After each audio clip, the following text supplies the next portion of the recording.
What's up guys, Ghost here, and today I'll be continuing my top 5 heroes to get you started in Overwatch.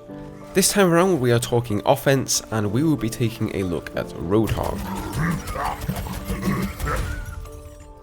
Roadhog is a tank with a health pool of 600, that's the largest in the game, although unlike the other tanks he doesn't have any armour and rather seems to absorb everything into his stomach.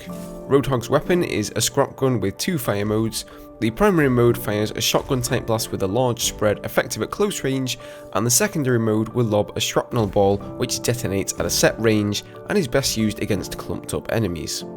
His first ability is his chain hook, which can be used to yank an opponent into close range, and his second ability is Take a Breather, a channeled ability that restores 300 hit points. Finally, his ultimate is called Whole Hog, which batters the enemy with a relentless hail of shrapnel, knocking them back. I'll cover the abilities in more depth a little later in the video, but to kick things off, I'll explain some of the mechanics behind his scrap gun and how it should be used. So firstly, you only get 4 shots before a reload, so even if you've only fired the weapon once, I recommend reloading if the opportunity arises. Secondly, the primary fire mode has a very large spread and therefore is only worth using at very close ranges. Each shot fires 25 individual pellets, and each of those can do 4 to 9 damage depending on the distance to the target, for a maximum of 225 damage if all shots hit for 9 damage.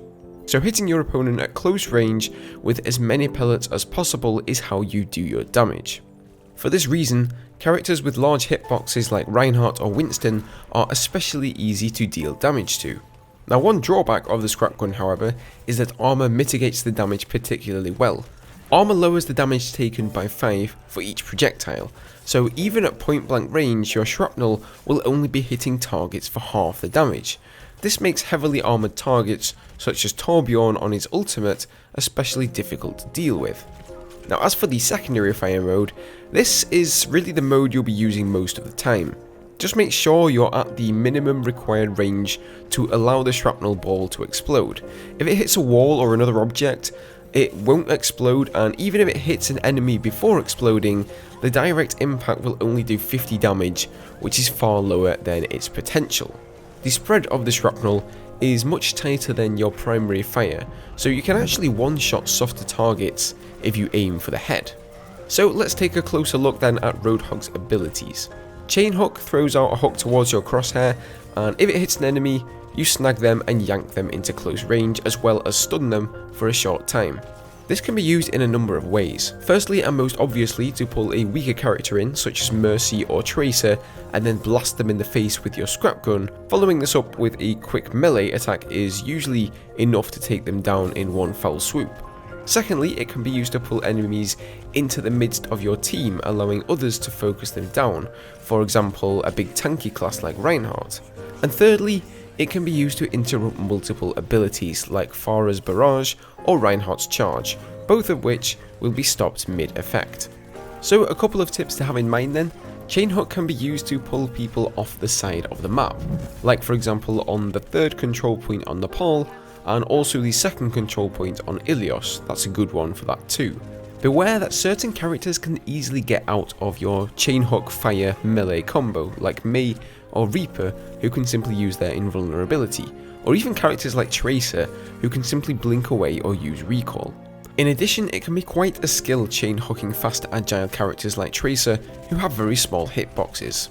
There are also certain abilities that will block your chain hook altogether: Reinhardt's Barrier, Winston's Barrier, and both of Zarya's energy barriers. Roadhog's next ability, Take a Breather, is what keeps him alive.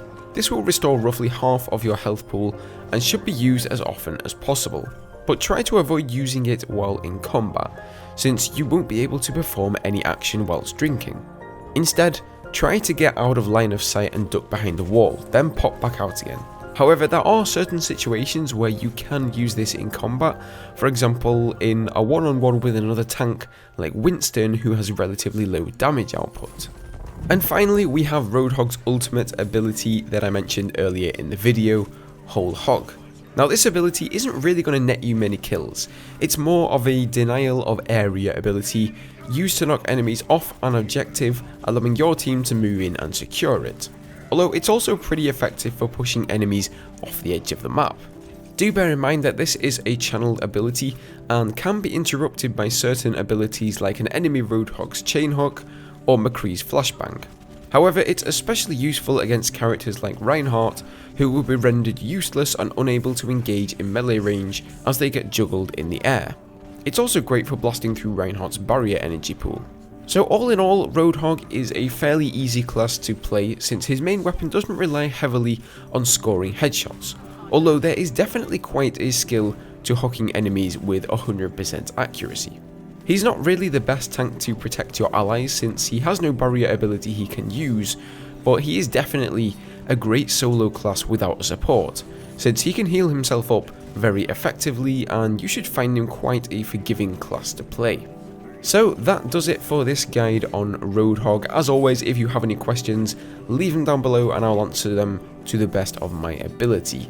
A good old thumbs up is always appreciated if you like the content. Also feel free to subscribe for more Overwatch guides and tutorials, and I'll see you next time when we'll be covering Mercy. Cheers. Do you ever shut up?